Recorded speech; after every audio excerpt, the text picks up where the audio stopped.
Clarify کا مطلب ہوتا ہے واضح، صاف، واضح بیان کرنا۔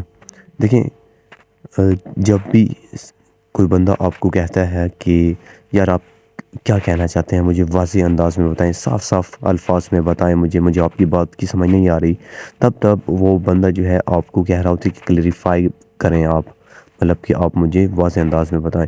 جیسے مثال کے طور پر آپ 2-3 دوست ایسے ٹھہرے ہوئے، اچانک سے ایک بندہ آئے اور ایک دوست کو ڈبہ دے دے اور اسے کہے کہ بس اسے کھولو، اس میں آپ کا فائدہ ہے، وہ چلا جائے اور آپ کو دوست جو ہے وہ آپ کو جو ہے ڈائریکٹلی نہیں پتا، وہ آپ کو کہتا ہے کہ یار یہ ڈبہ مت کھولو، اس میں آپ کا نقصان ہے۔ آپ کہتے ہو کیسا نقصان ہے؟ وہ کہتا ہے کہ بس مت کھولو اسے، اس میں آپ کا نقصان ہے۔ تو آپ کہتے ہو کہ یار کیا کہنا چاہتے ہو، یار کلیریفائی کریں مجھے مطلب کہ واضح انداز میں بتائیں کہ آخر کیوں میرا اس میں نقصان ہے، کیا ہوگا اس میں۔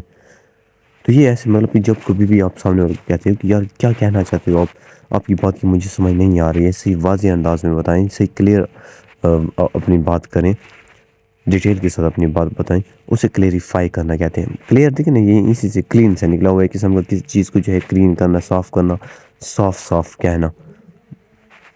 کچھ ایگزامپلس دیکھ لیں، جیسے کہ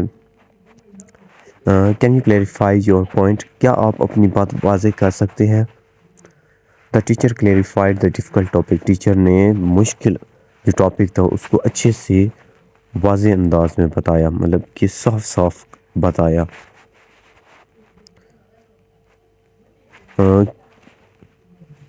I need to clarify my doubt before the exam، مجھے امتحان سے پہلے اپنے تمام ڈاؤٹس کو کلیئر کرنا ہوگا۔ She clarified the misunderstanding between them، اس نے ان کے درمیان غلط فہمی کو دور کر دیا۔ The manager clarified the new company policies، manager نے نئی کمپنی پالیسی کو واضح کیا، مطلب کہ صاف انداز میں بتایا۔